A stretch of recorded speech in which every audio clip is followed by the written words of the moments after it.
Friends సాధారణంగా మనకి delivery చేసే బాయ్స్ ఉంటారు. జొమాటో, స్విగ్గీ, బ్లింకిట్ ఇలాగ అమెజాన్ ఇట్లా రకరకాల మంది కొరియర్ సర్వీసెస్, కొరియర్ బాయ్స్, కొంతమంది వాళ్ళని డెలివరీ పార్ట్నర్స్ అంటుంటారు. ఇట్లా రకరకాలుగా జరుగుతుంటాయి. అయితే వాళ్ళందరూ దేనికోసం చేస్తుంటారు? డబ్బు కోసమే కదా! అంటే పాపం ఇల్లు గడవక ఖచ్చితంగా డబ్బు సంపాదించాలి అనుకునే వాళ్ళు పెద్ద పెద్ద చదువులు అంటే యూనివర్సిటీ డిగ్రీ ఉన్నవాళ్ళు, చదువు లేని వాళ్ళు, రోజువారీ వాళ్ళ జీవితం ముందుకు వెళ్ళడం కోసం చేసేవాళ్ళు, ఇలా రకరకాల మంది ఉన్నారు. అయితే మనం ఇప్పుడు తెలుసుకోబోయే జొమాటో అంటే జొమాటోలో పనిచేసే ఒక వ్యక్తిని ఒకళ్ళు ఘోరంగా అవమానించారు. కట్ చేస్తే అతని గురించి తెలిసి దిమ్మ తిరిగిపోయే షాకింగ్ విషయాలు బయటపడ్డాయి. అయితే ఒక వ్యక్తి జొమాటో డెలివరీ పార్ట్నర్‌గా పనిచేస్తున్నాడు బెంగుళూరులో. అయితే ఒకరోజు ఏమైందంటే అంటే అతను చదువుకున్న వ్యక్తి బీఎస్సీ జెనెటిక్స్ చదివాడు. అంటే పాపం ఇంకా ఏదో చదువు తన చదువు తనవే చదువుకోవాలని చెప్పేసి స్కూల్ ఫీజులు గట్రా అవి కట్టుకోవాలి కదా! సారీ, కాలేజ్ ఫీజులు అవి కట్టుకుంటూ ఉండాలి కదా! సరే దానికోసం జొమాటోలో చేరాడు. చక్కగా రోజుకి పదుల సంఖ్యలో తను డెలివరీలు చేస్తుండేవాడు. అయితే చదువు అయిపోయిన తర్వాత ఉద్యోగం కోసం తను ఏం చేశాడంటే తను డెలివరీ చేస్తున్న జొమాటో కస్టమర్ తన దగ్గరికి వెళ్ళడం జరిగింది. వెళ్ళి, "సార్, మీరు గనక సాఫ్ట్‌వేర్‌లో పనిచేస్తున్నట్టయితే ఇది నా రెజ్యూమేనండి. ఏదైనా అవకాశాలుంటే ఇప్పించండి" అని చెప్పి చిన్న రిక్వెస్ట్ లాంటిది పెట్టుకోవడం జరిగింది.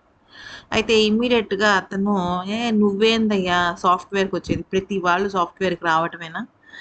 నువ్వు జొమాటో డెలివరీ బాయ్‌గా ఉన్నప్పుడు ఆ పని శ్రద్ధగా జేసుకో. అంతేగాని నీకు తెలియని ఫీల్డ్‌లోకి నువ్వు ఎంట్రీ ఇవ్వద్దు" అని చెప్పేసి ఒక ఘోరమైన అవమానం చేశాడు. ఆ సమయంలో ఆ వ్యక్తికి అది చాలా మనసుకి చాలా కష్టంగా అనిపించింది. అయితే ఇలాగ జొమాటో డెలివరీలు చేసుకుంటూ ఉంటే ఆయన చెప్పినట్టుగా నేను డెలివరీ బాయ్‌గానే ఉండిపోతానని జెప్పేసి ఏం చేశాడంటే, తను సంపాదించుకున్న కొంచెం డబ్బులు అంటే నెలకి దగ్గర దగ్గర 35,000-40,000 వచ్చేవి. కాలేజ్ ఫీజులు, హాస్టలు, ఫుడ్డు గట్రా పోగా కొంచెం డబ్బు మిగిలేది.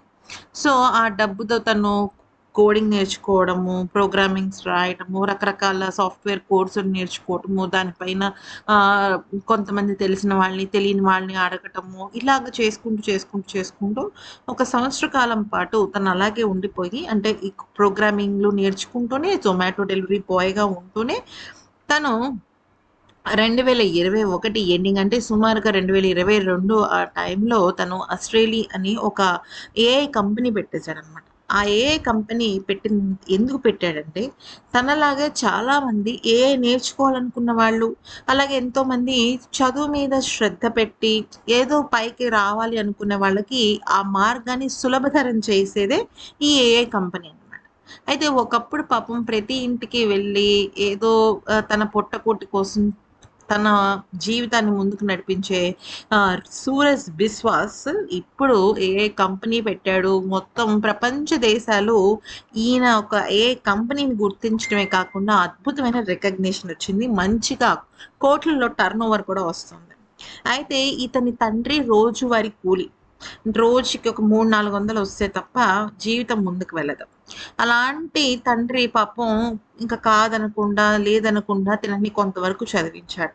తండ్రి కష్టాన్ని తెలుసుకున్న తిను ఎలాగైనా సరే ఇంకా పై చదువులు చదివితేనే భవిష్యత్తు బావుంటుందని చెప్పి జొమాటోలో చేరడము, తన డబ్బు తానే సంపాదించుకుని కింద మీద పడ్డము చేస్తూ వచ్చాడు. ఇక ఆ తర్వాత తన జీవితాన్ని మార్చేసింది మాత్రం ఆ రోజు ఆ ఘటనేనని అనుకున్నాను. అయితే నిజానికి ఆ ఘటన జరిగి అయితే అతను ఓవర్‌నైట్‌గా ఏమీ సాధించలేదు. దానికి సమయం పట్టింది. ఎంతో కృషి కావాల్సొచ్చింది. దాదాపుగా సంవత్సర కాలం పాటు ఎంతో కష్టపడ్డాడు. అయితే ఆ విషయాన్ని ఎప్పుడూ చెప్పలేదు. కానీ ఈ మధ్య కాలంలోనే తను ఒక ఇంటర్నేషనల్ కాన్ఫరెన్స్‌కి వెళ్ళినప్పుడు తను ఈ విషయం అయితే చెప్పాడు. నేను కొన్నాళ్ల పాటు ఇట్లాగా జొమాటో డెలివరీ బాయ్‌గా పనిచేశాను. దాదాపుగా నెలకి 40,000 వరకు సంపాదించుకునేవాడిని. నా చదువు నేనే చదువుకుని, నా ఒక్క పనులు నేనే చూసుకుంటూ ఉండేవాడిని. ఆ సమయంలో నాకదే ఆసరా. నాలాంటి ఎంతో మందికి అది ఆసరాగానే నిలిచింది. ఆ తర్వాత నేను ఈ రకంగా ఏఐ కంపెనీ పెట్టుకుంటూ వచ్చాను అంటూ తను చెప్పిన మాటలు నిజంగా ఎంత స్ఫూర్తిని నింపాయంటే, చదువుకోవటానికి, పైకి రావటానికి ఒక అర్హత అనేది ఏమి ఉండదు. ఎవ్వరైనా ఏదైనా చేయొచ్చు. కష్టపడాలి, సాధించాలి అన్న ఒక్క తపన చాలు. చెయ్యాలి అన్న సంకల్పం చాలు అని చెప్పటమే ఈ 'సూరజ్ విశ్వాస్' ఒక కథాంశం. ఈ వీడియో నచ్చితే లైక్, షేర్ అండ్ సబ్స్క్రైబ్.